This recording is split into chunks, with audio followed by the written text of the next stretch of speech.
Okay. So what this module is going to be talking about is just kind of a history as far as where respiratory therapy came from and the origins of a lot of thought about ventilation and the lungs. I'll let you know what I want you to know from this because a lot of this is superfluous, but if I highlight something, it's kind of a hint that that's what I would want you to know. You can see that we're talking about a biblical reference. He put his mouth upon his mouth, and the flesh of the child became warm. Mouth-to-mouth resuscitation going back quite a long history there. Has anybody ever heard of Eber's Papyrus? I've never heard of that before or not. But it was that Egyptian document that was basically your first medical textbook or medical cookbook, if you will. And then, interestingly, where's the spell check? Where's my spell check there? Directions. Hello, McFly. How to heat a mixture of certain herbs on a brick to make them an inhalational drug. It's arguably the first respiratory treatment that was administered. Hippocrates, you guys all heard of him, right? He took this concept, the four elements, fire, water, air, and earth, and those four elements having characteristics of hot, cool, whatever. Together they made up these humors, and that's really what he's known for.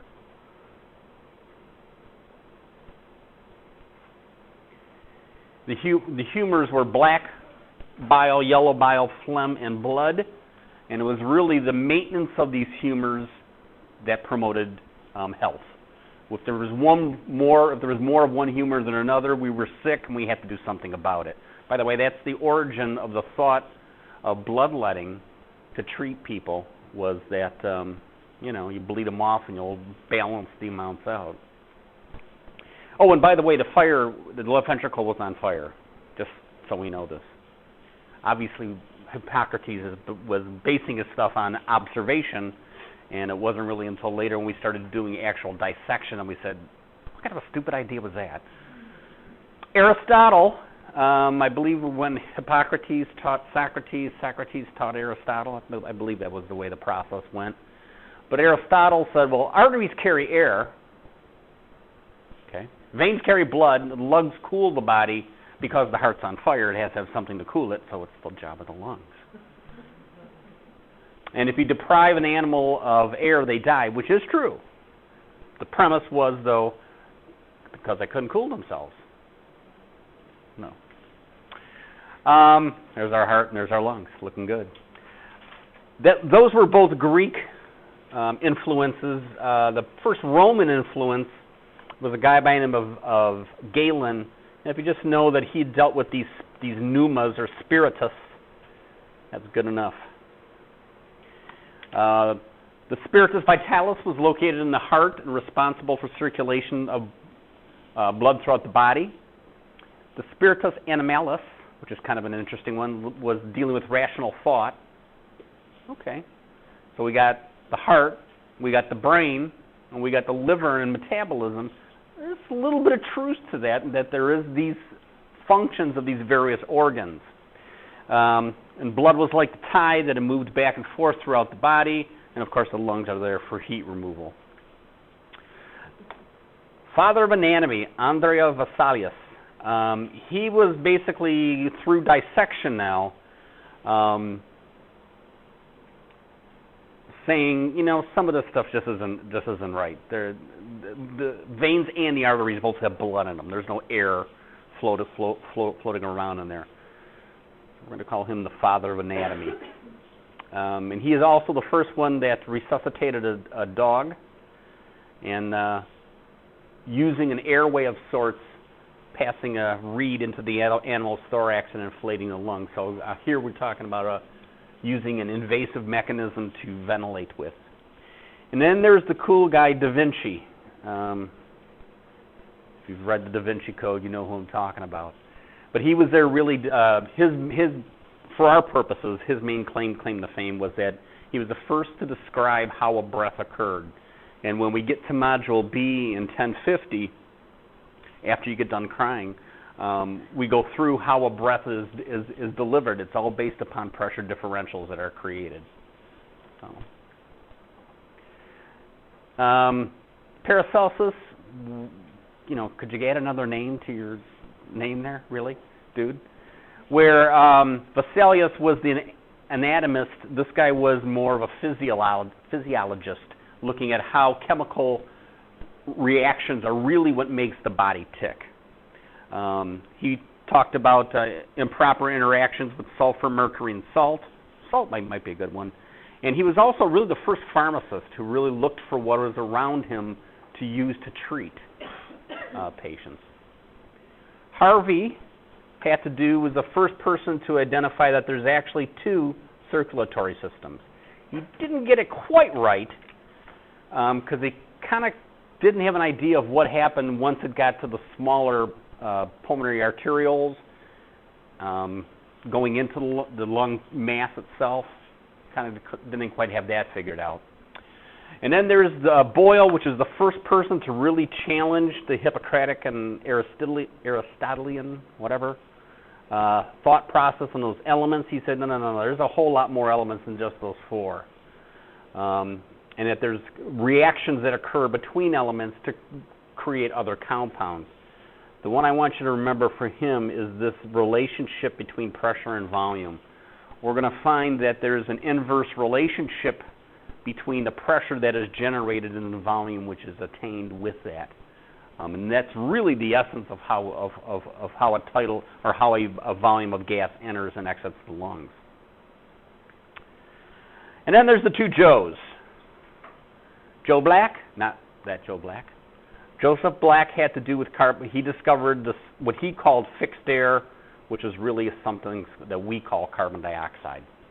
So who discovered carbon dioxide was Joseph Black. Interestingly enough, he also was the first to use carbonation in beverages. So if you like your beer, thank Joe Black. He was the guy who came up with it.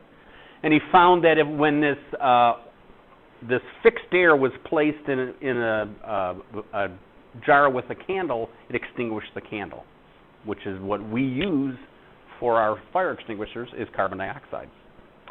And then there's the other guy named Joe Priestley. And Joe Priestley is credited with the discovery of oxygen, although he called it dephlogisticated air. The whole phlogiston theory was this bizarre theory that when you burn something, there's something that's actually given off and you lose mass. Well, in reality, when they started actually measuring the burning of things, it actually got heavier, not lighter. So the whole phlogiston theory was a bunch of crap. But he's credited with. He actually is the first person to. He experimented with this dephlogisticated air by exposing it to 2 rats, and he also breathed it in himself. And he described the euphoria that he felt breathing in this dephlogisticated air. There's a book in the library I donated a few years back because I had a second copy of it. It's called The Invention of Air. It's a biography on Joseph Priestley. He was a very fascinating man. He was a theologian, but he was also a scientist. And when you think about these guys doing these experiments, they have to make up their own equipment to do the research because nobody had these tools available to them.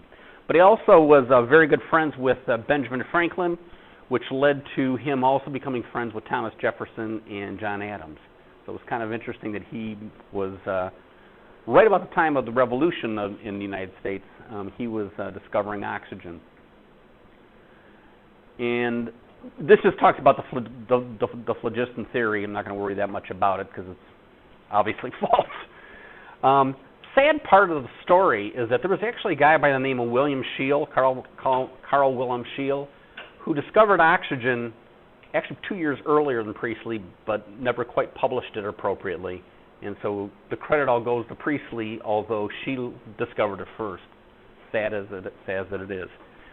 Jacques Charles, would like you to know him because we're going to find there's a relationship, just like Boyle was talking about a relationship between pressure and volume. Charles was talking about a relationship between temperature and volume. As I heat a gas, what happens to it? Well, it expands and the volume changes, as we'll find. The father of ventilation therapy is a guy by the name of Thomas Beddoes over in England, Bristol, England. and he was the first to use oxygen therapeutically. So up until this point in time, oxygen we kind of knew was there, but we didn't know what it did. And he found that in patients who had respiratory distress, giving them oxygen relaxed them, which is, we now know, well, yeah, you get their blood oxygen level higher, they're not going to have to work as hard. Then there's the sad story of Antoine Lavoisier, arguably my favorite of the whole bunch. I think was probably the most brilliant researcher of his, definitely of his time, which again, if you look, is right about the time of Priestley's discovery of oxygen. But he was the one who said, no, this dephlogisticated air crap, that's all it is. It's not what really happens that is there. He noticed, though, that when he took that inflammable air and dephlogisticated air and mixed them together, he got water. Oh, so there must be hydrogen and oxygen together in the process. And he was the one who actually derived the name oxygen and hydrogen. He also developed what was called a calorimeter. And a calorimeter measures the energy that is produced. So as you burn something, there's a certain amount of energy that produces. Well, that's how our body works, right? How do you get energy? Well, you burn fuel. What's the fuel? Well, it's oxygen, and it's carbohydrates, fats, or proteins. Each of those yields a different amount of energy. We call them calories in the process. The sad part was, and by the way, we do this calorimetry. We don't burn our patients. That would kind of be wrong. But we have a mechanism by which we can measure the carbon dioxide that's produced, the oxygen that is consumed, and derive how much energy somebody is burning. And it becomes really critical when you're talking about patients in the intensive care unit. To optimally feed them, you have to know how many calories they're burning. Otherwise, there can be a problem with overfeeding or underfeeding in the process. The sad part was he was part of the French. He was there for the French Revolution. He had a position as a tax collector in addition to everything else he was doing. So when they decided it was time to behead people, he was one of the first to go. And arguably one of the most brilliant minds, certainly of his day, maybe of ever. And this is a link, if you really are into history, knock yourself out. It's pretty cool, but I won't go there. So that was primarily what was done in kind of the early days leading us to, but we still did a lot of work in the 19th and 20th century looking at how these gases, oxygen specifically and carbon dioxide specifically, how they're moved throughout the body. And when we go to 1050, that's going to be a good portion of our course, is finding out how that whole process goes. How is oxygen transported and utilized? How is CO2 produced, transported, and excreted? Couple of people that you'll want to know here. Hutchinson, you don't really have to know from me, but if you're interested, has anybody ever had a pulmonary function test done where you breathe into a machine? You can thank Hutchinson. He's the guy who invented that way back in the mid-1800s. But von Lindy is responsible for the commercial production of oxygen. He figured out a way to cool gases down and allow them to expand, and at a specific temperature, oxygen will boil off. At another certain temperature, nitrogen will boil off. So he knew exactly what kind of process he could utilize to make oxygen. And to this day, if you drive down the street, you see these big tankers hauling liquid oxygen, because that's how we transport oxygen, is in the liquid form. On the side of the truck, it'll say Lindy. So he formed the company. It's still around today. Sir Leonard Hill was the first to figure out a way to create a mechanism by which that oxygen could be delivered to a patient through an oxygen tent. I will tell you that if you ever walk into a hospital and see an oxygen tent, walk very slowly out of the hospital. Be very cautious in your car driving away from there, because it's no longer done in that process. Alvin Barak was a brilliant physiologist, a physician who perfected that process and actually figured out a way to, you know what, that tent might get a little warm on the inside. Let me figure out a way to cool it in the inside. And there's CO2 that's probably going to build up inside of there. Let me figure out a way to eliminate that. So it kind of made it a little bit better. But what he's really known for is delivering of a meter mask to give a precise amount of oxygen in the process.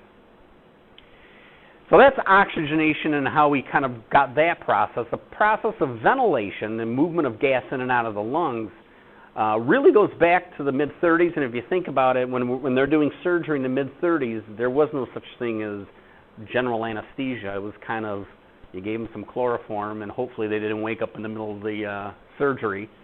There was no such thing as sterile technique. Everybody just kind of stood around. I was actually listening to a podcast a while back was talking about obstetrician was the first to say, you know what, we should be wearing gloves and washing our hands between patients. Prior to that, the best surgeons were the ones that had the aprons that had the most blood on it. What's wrong with that picture? And he was actually, because he said we should wash our hands between patients, he was just ridiculed. But when they looked back, he had the lowest number of complications secondary to childbirth. So pretty interesting. But back in the day, we didn't know a lot of the stuff that obviously we know today. What really furthered positive pressure ventilation, though, was the development of war, naturally. Specifically when the airplane became the mechanism by which wars were fought. So you went from ground tactical units to basically using the air. The problem was when they had those when the pilots would go up to high altitudes, they would lose consciousness and pass out and crash the plane. Well, that kind of defeated the purpose of getting them up there. So what they developed was a positive pressure device to be able to not only deliver oxygen, but to actually increase the amount of oxygen that they were being able to take in. So a lot of things that we develop, either developed through NASA, which is interesting, but a lot of things in medicine were either developed through NASA or developed because of the military. So, and then came the polio epidemic, and polio has gone in and out of I'm going to say favor, but it's gone in and out of being a problem throughout history. We used to think of it as only an infantile. In fact, it was called infantile paralysis because kids were the one that typically got it. Does anybody know a famous person who did have it? FDR, yeah. President Roosevelt got it as an adult. So it kind of poo-pooed the idea that it was simply a childhood thing. It's transmitted by the oral fecal route. So people who go swimming in areas that are not clean, that have fecal matter in it, they end up getting it into their GI system, and eventually it affected them. It was mainly in the summer months that they did it because that was when kids went in the pool, obviously. And it wasn't until Salk and Sabin came up with a vaccine that we actually started getting it eradicated. Interesting story about Salk and Sabin. They hated each other. They were doing parallel research. One was doing it on an inactive version of the virus. One was doing it on an active version of the virus. And one guy thought the other guy was a country bumpkin, and the other guy thought he was, just a snobby old man. So it was interesting that they never collaborated. They had to go through an independent agency. March of Dimes. You guys have heard of them, right? They were formed to fight polio. That was the origin of it. Both to try to find a cure for it and to purchase braces for the kids. Very few, 1 in 5 polio victims actually got the kind that developed paralysis of the ventilatory muscles. So this is where we first started ventilating people in a mass number, okay? Because it was a permanent problem. Once you developed this level or this type of polio, or affected the bulbar paralysis where you ended up having the respiratory muscles paralyzed, it was gone for good. So you spent the rest of your life in an iron lung. That was made created by a guy by the name of Drinker, and Jack Emerson is the one that really mass produced them. You can see the picture of the polio ward there. I don't know if you can make it out or not, but there's a little child here. He's got a mirror so he can look at who's ever with him, and it was basically sealed at the neck, and it's basically powered by a vacuum, creates a negative pressure around your chest, sucks your chest out, and you're able to breathe. Then you passively exhale. Now, if you notice, when you talk, you only talk during your exhalation phase, right? If you ever have the opportunity and there's an iron lung there, go ahead and get in it and have them turn on. It's a blast. Because you'll be talking, and then it decides to deliver you a breath. You stop talking, and then you start talking again. It's a weird feeling, to say the least. Well, iron lungs. Remember the power failure about 6-7 years ago that knocked out the whole grid? Apparently there was somebody who was still on an iron lung. They didn't have backup power for it. So what we use is what we're going to call invasive ventilation, where we end up placing an airway into the patient, being able to access their trachea and ventilate them. And these are some of the different early ones that were out there. These two guys, remember I was talking about the military and the developing positive pressure devices? C. Ray Bennett, Forrest Bird were the two people who did that. And Forrest Bird is still alive. If you want to have a treat, there's a YouTube video of him being interviewed. Just an absolute fascinating man. He's an inventor, really, more than anything else. But when you go into the lab, you'll see Bird ventilators. You'll see Bennett ventilators. Those are two of the main companies that were end up delivering that. Okay, so let's talk about us. Let's talk about this thing, respiratory therapy or respiratory care. We know that it's the discipline that deals with cardiopulmonary function and health. That makes sense. And we know that these professionals are the ones that are there to be able to prevent, identify, and treat both acute and chronic dysfunctions of the cardiopulmonary systems. That's what we do. Okay? If you go back, the first formal course wasn't until 1950 in Chicago. So as a profession, we're relatively young compared to other professions. Nursing goes back, way back. Physicians go back a long time. But we're kind of a new kid on the block. As I always say, we're probably the best kept secret in healthcare. No one knows what a respiratory therapist does. They know what a nurse does. They know what a physical therapist does. Not us. And right now it's been changed so that you have to have an associate's degree to be able to take the credentialing exams. There's about 300 associate level and about 50 baccalaureate levels around.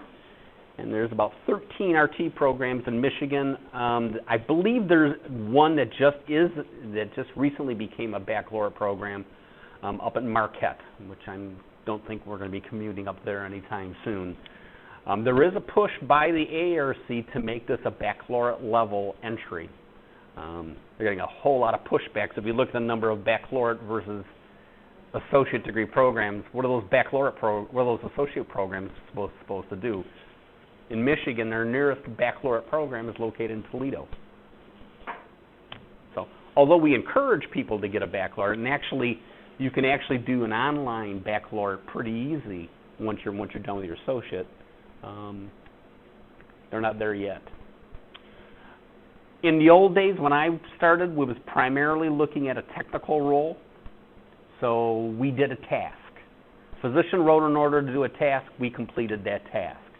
There was no input, no evaluation. We just did it. When you think about it, that's a horrible way to run a train, right? You know, it kind of would be nice if you could make some alterations or make suggestions to improve it, and that's really what we have done. A big part of what we do is patient assessment. Not all therapy that is ordered is indicated, or there's other stuff that could be better to use rather than the one that is ordered. So that's where we get in. And the use of protocols is a perfect example of that. I think that's one of the chapters in Egan's you guys got, right? Something about protocol management. Ugh. But it's also involved in a whole lot more as far as assisting the physician in diagnosis, looking at pulmonary rehab, just like we do cardiac rehab for our patients who have had a heart attack. Patients who have chronic lung disease, rehabilitating them has been huge in keeping them out of the hospital. So let's talk about who's in the department. There is a physician.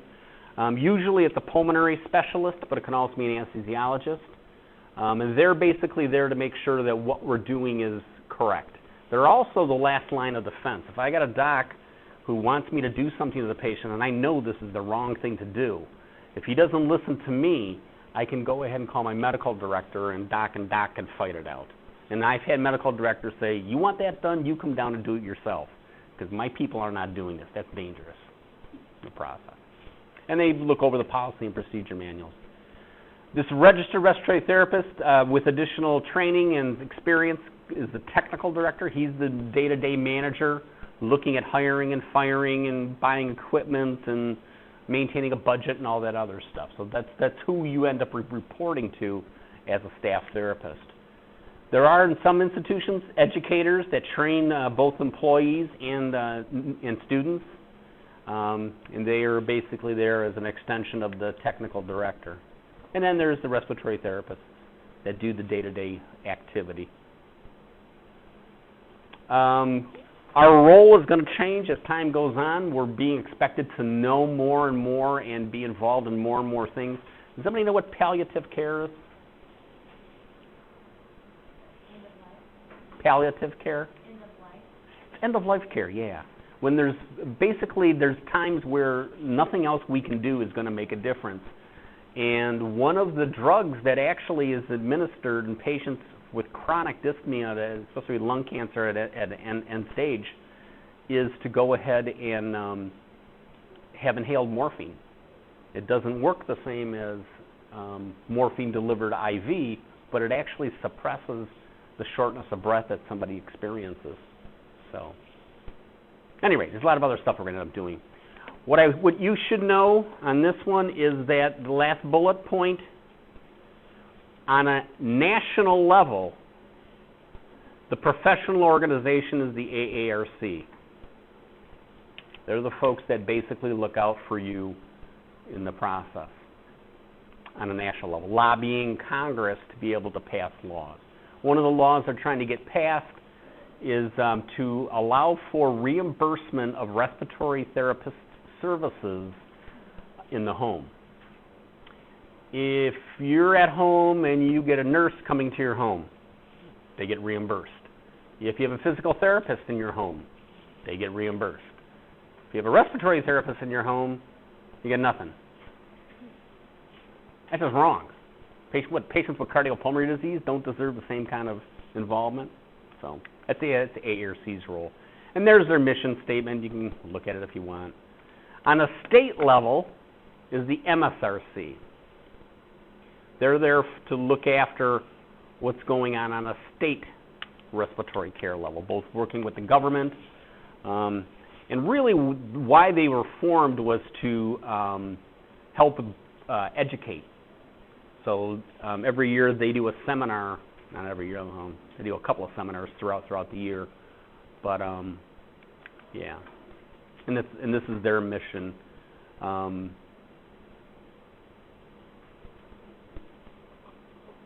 And come January, we'll ask you to join the MSRC. I forget how much it is for a student. It's not very expensive.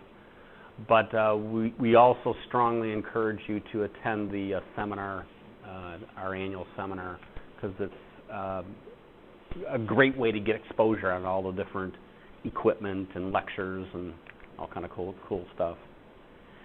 There is a American Respiratory Care Foundation, which, as the name implies, is a not-for-profit charity that basically funds research and awards scholarly publications, that kind of a thing. Don't need much on that. This is one you should know, that the NBRC is who the evil people are that write the exams. Actually, they don't personally. They solicit people to write questions for them. And I've been honored to be able to write questions for the National Board exams. So the exam questions you see are questions like you'll see on the board exams. That's really all you need to know about that one.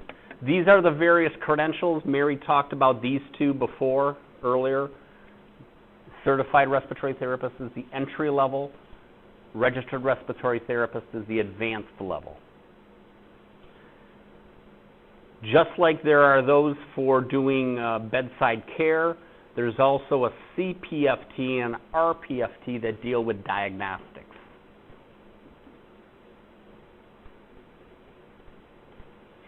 Okay, so they're if you want to go into the area of practice where you're doing testing, there's a whole separate realm that is out there.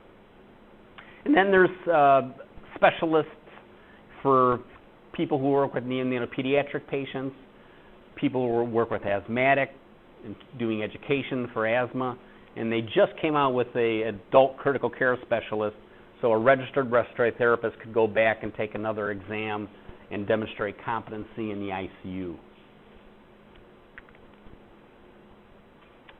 When we became licensed, a board was formed that actually was looking for the process of administering the license and monitoring somebody's license in the process.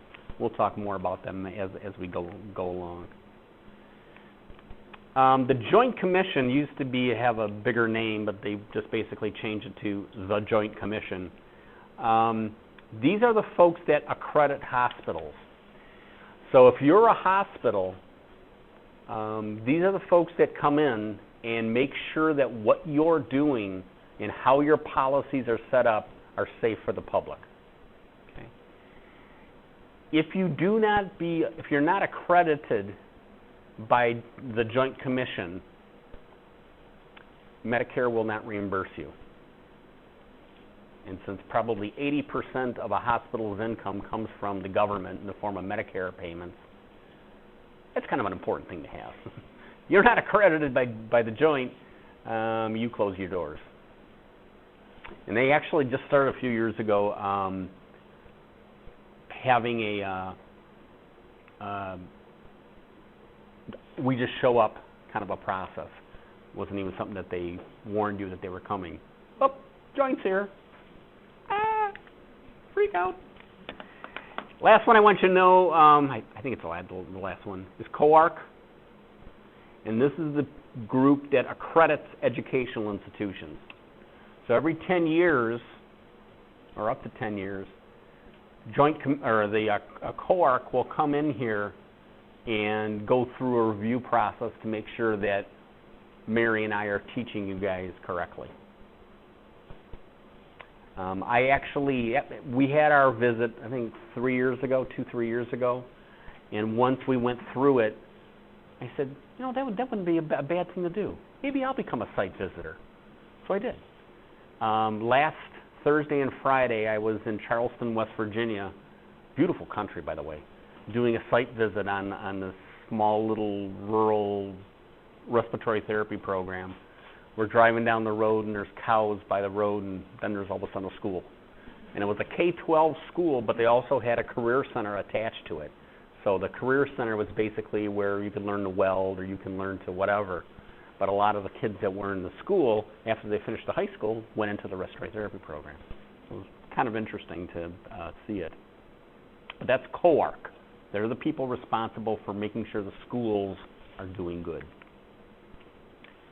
And we'll talk more about the MSRC and the AARC. Usually we get our students free web membership in the AARC, so you'll be able to access the site and go in and look at journals and stuff like that.